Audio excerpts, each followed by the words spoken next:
disandingkan antara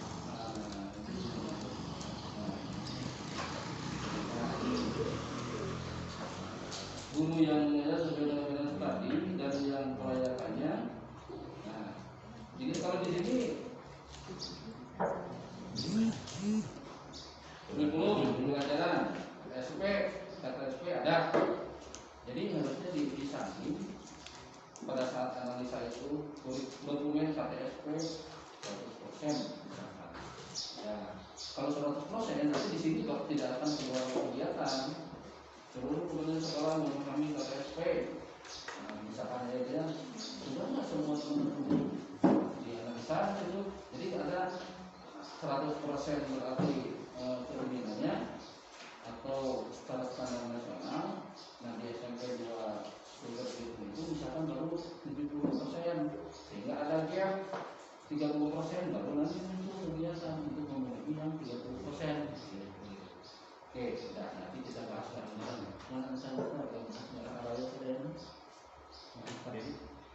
Pak Dek, sahur.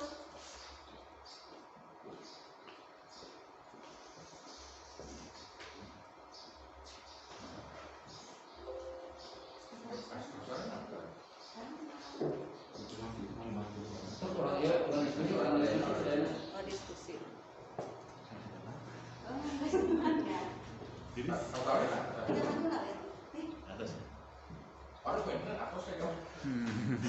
Oh, berarti kan? Ayo tuh ke jalan dulu. Dari Pak Soleh. Kenapa sendiri?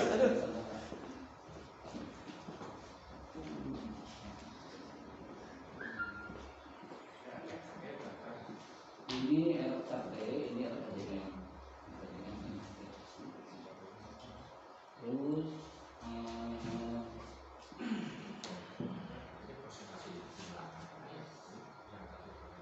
nah yang ada itu harusnya di RKJM.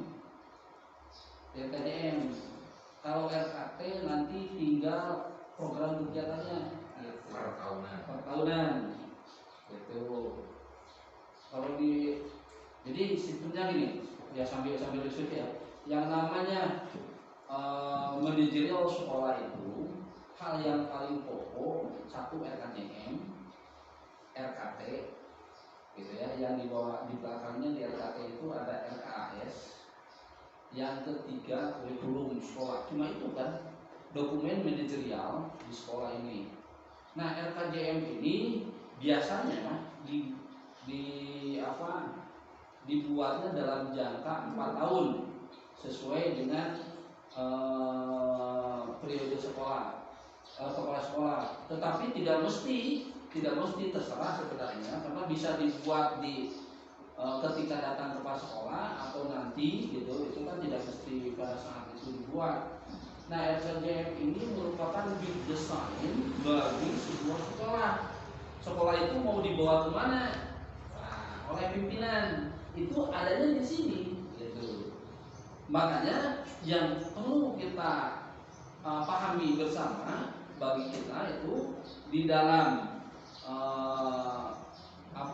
di dalam RKJM ini awalnya adalah visi sekolah di RKJM itu.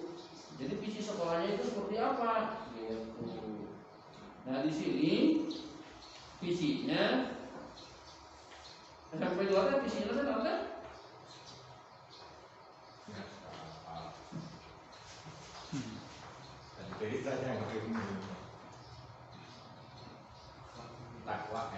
Unggul dalam prestasi. Isinya ingat nggak? Nah Bapak Ibu dan Bapak, jadi kita ini berada di sekolah, semua kan? Semua teman-teman yang ada di sekolah ini. Jadi awalnya itu harus pahamnya itu visinya dulu. Oh visi sekolah itu seperti ini. Kalau di sini visinya itu lulusannya itu berakhlak mulia, peduli lingkungan, kreatif dan berprestasi. Di sini berakhlak mulia, peduli lingkungan, kreatif dan berprestasi. Jadi nanti kalau visinya seperti ini, berarti semua kegiatan-kegiatannya harus mendukung kepada visi itu. Baik itu di tahun ke-1, kedua, ketiga dikejar kan visi itu sampai di mana yang berhubungan dengan berakhlak mulianya, peduli lingkungannya, kreatifnya dan berprestasinya gitu. Jadi dikejar oleh program. Nah, selama periode itu selama satu RKJM ini, masa RKJM ini, maka harus dikejar. Dan ini membuat visi, membuat program berarti berdasarkan analisis SWOT atau evaluasi diri, gitu kan? Tapi evaluasi diri bisa dilakukan tiap tahun ketika berhubungan dengan RKT. Ketika dianalisa, ya tadi dikatakan di sini misalkan menganalisa nih di SMP 2 Geger Bitung ini, gurunya itu ternyata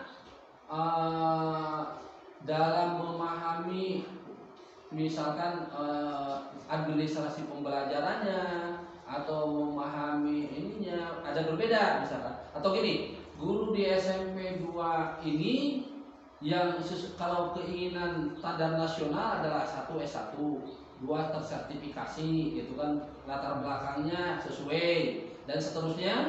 Nah, nanti di sini dilihat sudah 100% nggak yang seperti itu gitu, sama kurikulum itu dilihat. Oh, ternyata belum.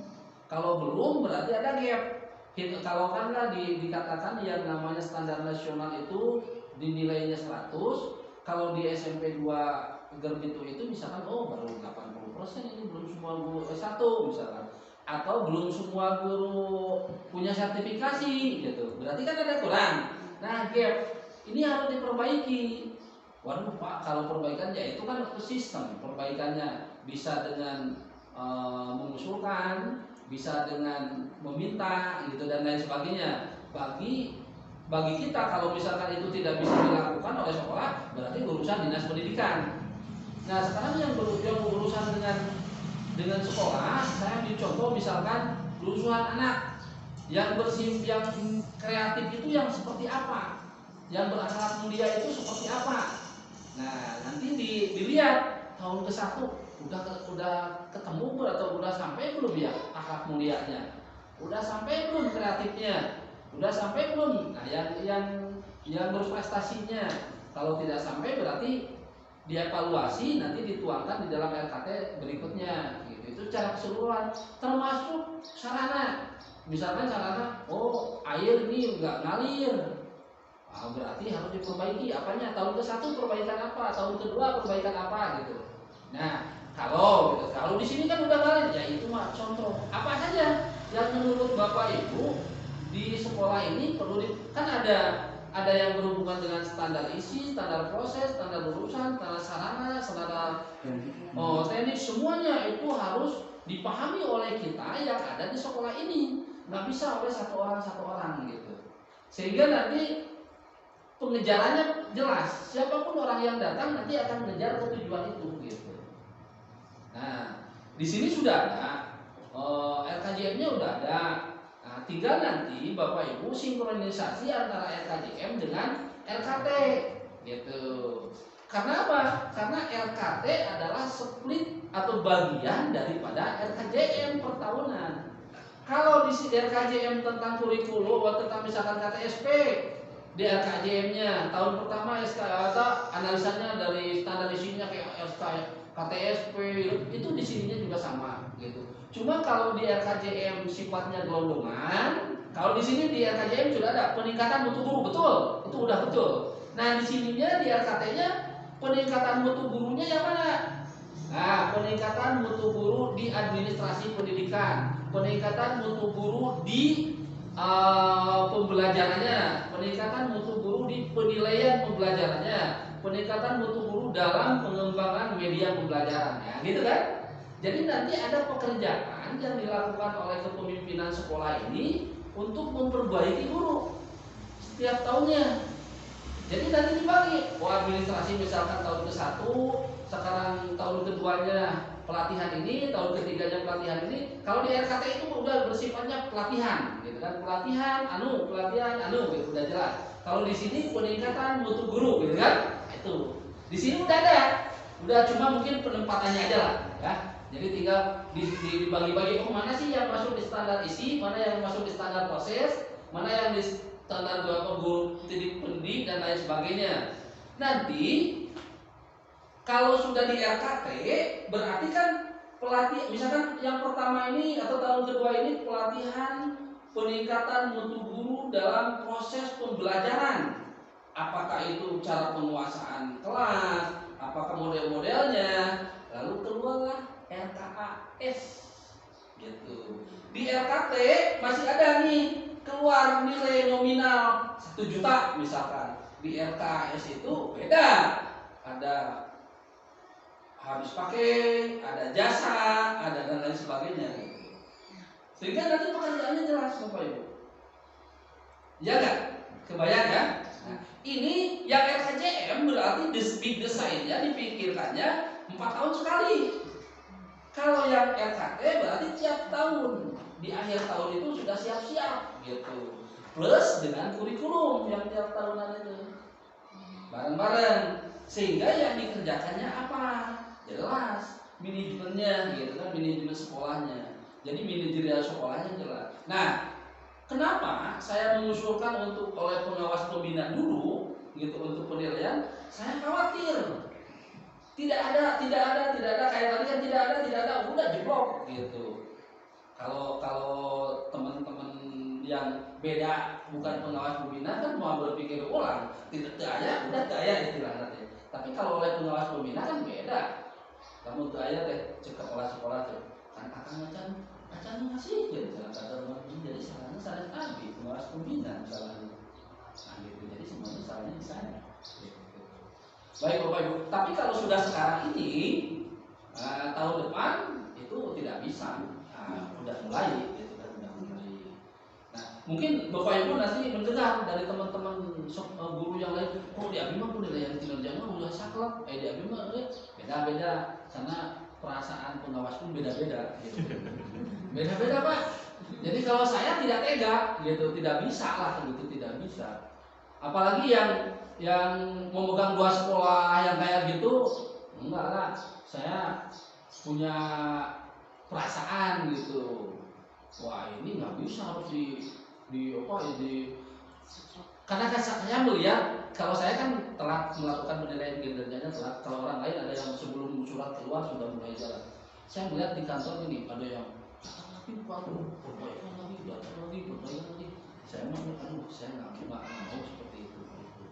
Nah yang penting kita paham dulu aja bersama. Tetapi tahun depan kita yuk sudah mulai. Gitu.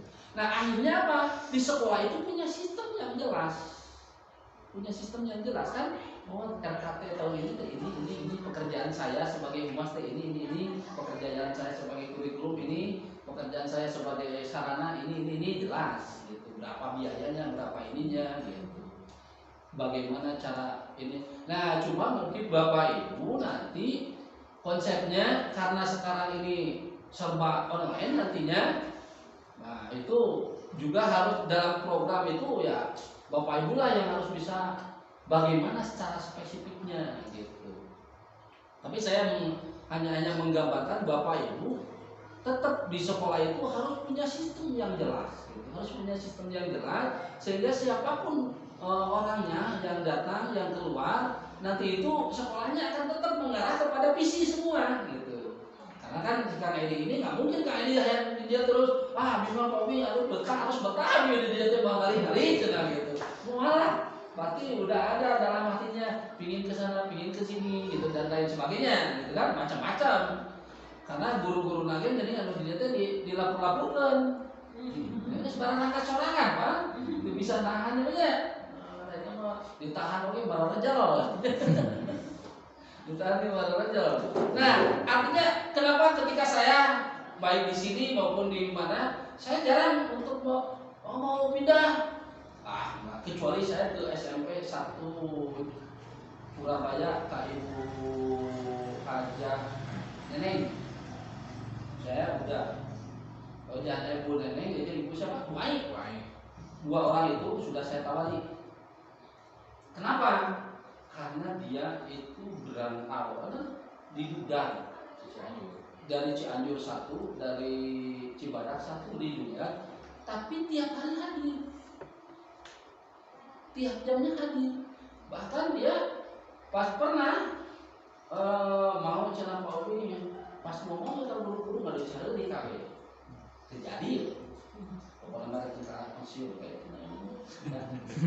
Ya udah kayak gitu mah. Tapi yang lain itu pindah sendiri. Jadi sudah ada punya sesuatu dari mana tiba-tiba pindah. Kemarin terakhir saya sedikit emosi juga ke pegawaian. Saya sampai ngomong gini, ini bapak teh yang mau ngancurin sekolah.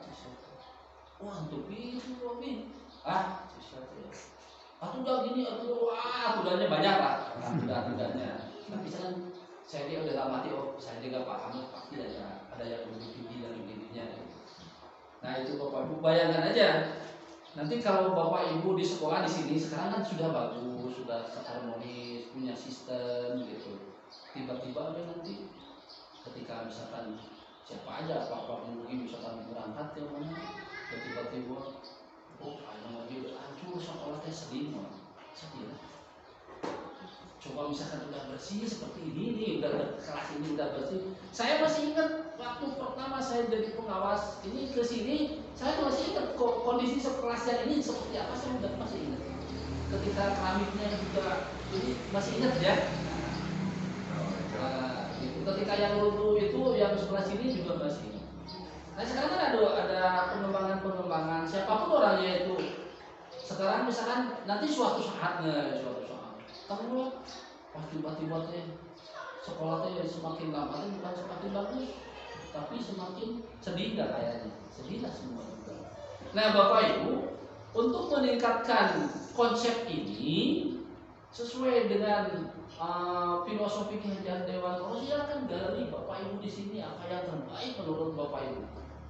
Jadi jangan sekali-kali mulai sekolah lain mau besok, enggak, gali aja yang ada di sini. Menurut kesepakatan Bapak Ibu benar, yakini itu bisa meningkatkan. Dan nggak bisa Pak diterapkan, ada yang di kota gini diterapkan ke sini, karena nggak bisa Pak. Gitu. Jadi sesuaikan dengan lingkungan ini. Baik itu yang berhubungan dengan RKJM dan RKT satu lagi sekarang kurikulum. Mana coba Pak, aduh kami deh jangan. Ini yang pokoknya dulu ya, yang pokok.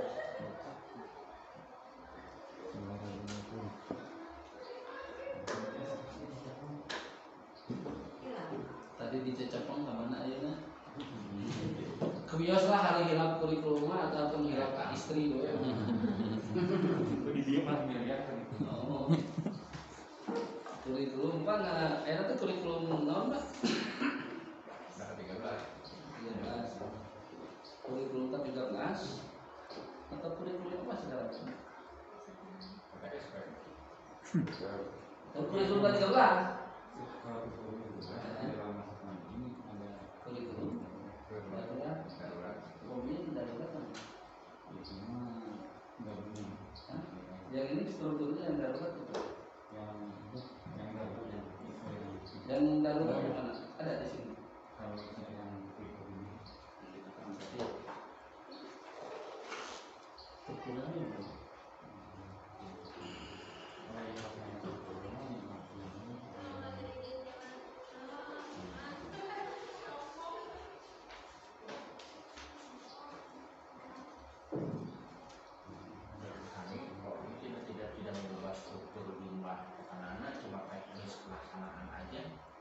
Kemarin waktu di darurat di mana di sekolah sama anak ada yang di mana waktu di Lateng. Di waktu mana sama yang SKKM Lateng memang. Lateng ya. Kalau dulu kata SP katanya selalu ada surat cinta dari beliau, ada koreksi katanya. Tapi kalau sekarang yang penting ada dulu kan. Ya, jadi tetap kalau struktur kurikulum kan gini, Bapak Ibu sekarang ngajar berapa jam? Per mata pelajaran. Enggak, per mata pelajaran berapa JP? Ngajar sekarang. Hah? Dua JP per JP-nya 30. di dia ya ucapan itu. Gitu aja di sini ada nggak ucapan itu? Ada ya Pak. Nah, tatkala membuat struktur kurikulum, coba saja kurikulum SMP 2 masa pandemi, berarti sudah darurat di situ. Atau kurikulum darurat masa pandemi, jadi strukturnya juga 2 udah gitu. Karena apa? Karena ini adalah langkah yang akan dilakukan. Kalau ini berarti langkahnya tetap aja langkahnya harus 3, harus 5, harus 4. Ya enggak? Jadi ini adalah program yang sedang dipakai. Kalau gitu, ini ada 3 JP, tapi melaksanakan 2 JP gitu. Berarti itu non. Nah, ada artinya. Jadi yang ini dibuat kurikulum di sini, kenapa jadi 2 JP kan nasional? Kan ini kurikulum darurat, kan pilihan. Mau kurikulum biasa, nasional, biasa, yang biasa gitu ya, yang tidak ada pandemi, atau mau kurikulum darurat, ambil kurikulum darurat. Oh berarti JP-nya di sini dibuka.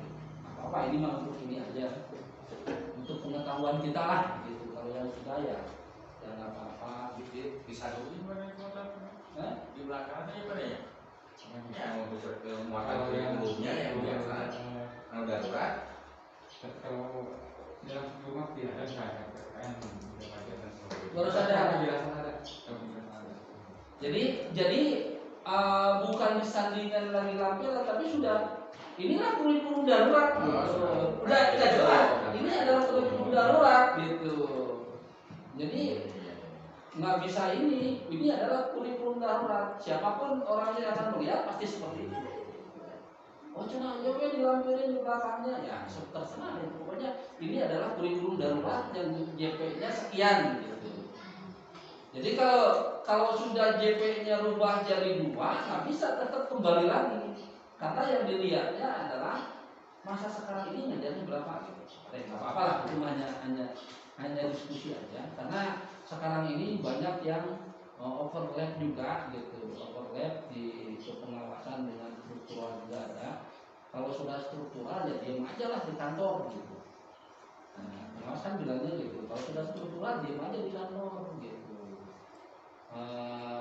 Kalau mau ke lapangan pindah lagi ke pengawas gitu. Lanjut. Masalah jadi kan bentrok gitu. Untuk kurikulumnya sekarang ini, Iya. apakah harus lengkap dari awal dari kata pengantar segala macamnya gitu? Tetap sama, cuma strukturnya dirubah gitu. Tetap aja. Tapi selama pandemi ini diceritakan latar belakangnya kenapa karena pandemi gini-gini, maka strukturnya pun berubah seperti ini. Jadi tidak bisa hanya lampiran kurikulumnya tetap ini, tapi ini lampirannya masa pandemi. Ya udah aja disatukan karena kurikulum sekolah yang bisa berubah kan cuma sekolah. Udah ada kan? Teknisnya sudah ada, Cuma strukturnya aja. Konsiderannya berarti yang belumnya. Udah. Nah ini semua, bukan ini aja semua Pak, semua. Kata saya itu. Ini kan kalau gitu mah hari dinas strukturnya masih bingung pas ngajarnya. Udah setengah jam gitu kan, sudah 2 JP gitu kan akhirnya bertolak belakang. Jadi karena kurikulum itu adalah pegangan, kalau mau disandingkan, ini nasionalnya biasa gini, sekarang yang pandemi gitu, jadi ada 2. Nah itu mah logikanya masuk gitu, logikanya masuk ya itu. Pokoknya silakan sekolah mau seperti apa itu bentuknya, silakan. Jadi dalam bentuk COVID mah iya, Nah, pakai iya, gitu. Jadi strukturnya yang termasuk plus jadwal nanti. Jadwalnya kan seperti itu. Ini nggak usah dilampir tadi apa nih? Dipecah ke Nggak apa-apa di sini juga. Jadi strukturnya aja. Jadi di sini ada struktur yang nasional, yang biasa. Di bawahnya ini semasa pandemi menggunakan yang ini. Nambahin aja. Nah ini mah kenapa saya gali sebagai pemahaman? Oh bahwa kurikulum adalah pegangan kita. Gitu Pak, atau nuhun. Nah, yang pokoknya udah Kalau yang berhubungan dengan literasi dan lain sebagainya, yang berhubungan dengan literasi, yang berhubungan dengan pengawasan dan evaluasi. Nah sekarang saya rubah ke kewirausahaan. Kalau tadi kan manajerial, jadi manajerial itu pokoknya Bapak Ibu siapapun nanti yang berhubungan dengan sekolah itu, ya pokoknya itu RKS, RKT yang didampingi dengan RKAS plus dengan kurikulum itu sebagai dasar begitu, sebagai dasar untuk pencapaian sekolah yang diharapkan itu seperti apa. Baik, kalau Bapak Ibu sudah konsepnya ke sana, tinggal pengembangan kewirausahaannya. Pengembangan kewirausahaannya yang seperti apa? Bukan mendirikan koperasi, jualan, bukan. Tapi bagaimana pencapaian visi sekolah dengan kepemimpinan yang dimiliki, gitu. Misalkan kalau Bu Eli jadi kepala sekolah, walaupun tidak data, tiba-tiba jadi kepala sekolah, misalnya namanya tidak ada Kemungkinan sih ada. kemungkinan. Jadi di dewa baru rumput piwaran daftar kepala sekolahnya itu naon. Jadi padahal ke tempat ini itu ke surat dewa. Baik Bapak Ibu, konsep kewirausahaan itu adalah konsep pencapaian misi oleh semua yang ada di sekolah. Kalau visinya apa, bagaimana pencapaiannya, itu adalah konsep kewirausahaan sekolah. Aduh, sekarang visinya di sini kan ada religiusnya, misalkan ada ininya, kumaha ye, teu aya kamu musholahnya di dieu musholah teu aya, atuh bisa-bisa kerjasama dengan musholah lain. Wah, teu aya musholah di masjidna di dieu mah, tapi atuh bisa-bisa kelas dipakai untuk sholat, gitulah istilahnya. Aduh, masjid ini ada tempat mah ada, tapi kalau musholah bisa-bisa kerjasama dengan lain supaya bisa membangun masjid dan lain sebagainya. Itulah salah satu contoh. Atau misalkan membangun ketika Bapak Ibu guru di sini itu ketika rapatnya biasa-biasa saja, ayo nama rapatnya supaya ada kekeluargaannya, yuk kita bareng-bareng seperti apa. Itu juga sama membangun sosial ya, sosial. Ada kerjasama seperti apa. Nggak perlu yang wah-wah gitu, karena yang wah-wah itu kan memerlukan biayanya gede. Yang gampang-gampang aja gitu. Atau misalkan teh ruangan kepala sekolah ya, ruangan kepala sekolah teh asalnya teh kursina teh kieu, itu kadang-kadang sok jadi sebelah dieuna gitu. Jika simpulin masih ke kamar juga banyak gitu. Dan kursi di mana butuh. Nah, Bapak Ibu, saya mah sesuai dengan visi. Nanti itu posisi sekolah kepala sekolah itu muter bisa pikirkan muter ya tahun lalu bulan. Kalau kecapai syukur, tidak kecapai ya tidak apa-apa, tapi kan sudah punya konsep. Setelah kursi mejana mulai gede, terus ada kacaan di rumah ya laptop, ada arus, terus ada CCTV, begitu kan?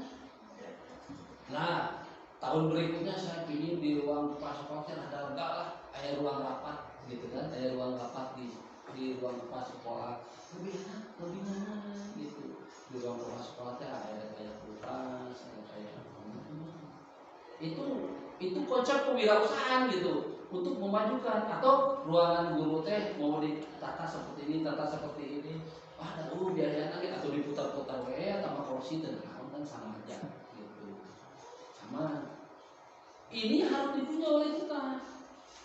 Siapapun yang memberi masukan itu kan kalau kita sudah tadi sosialnya dijaga gitu, kekeluargaannya dijaga, sehingga barang bisa luar biasa. Nah, itu konsep kewirausahaan. Jadi bagaimana mengubah sekolah agar semakin lama itu semakin nyaman. Itulah kira-kira pokoknya seperti itu gitu. Jadi bukan ada yang berpikiran, bahkan di instrumen-instrumen saya sering melihat koperasinya ininya memang betul, salah satunya adalah koperasi gitu kan, memang betul tidak salah. Cuma yang paling utama adalah bagaimana mengubah mindset agar mindset semua yang ada di dalam sekolah ini bisa mengubah kondisi ke sekolah menjadi lebih nyaman gitu. Kalau dikatakan di sini di dalam RKJM-nya itu mengatakan untuk menjadikan sekolah yang berakhlak mulia, peduli lingkungan. Nah, dengan peduli lingkungan aja kan udah nanti dijawab oleh kegiatan sekolah.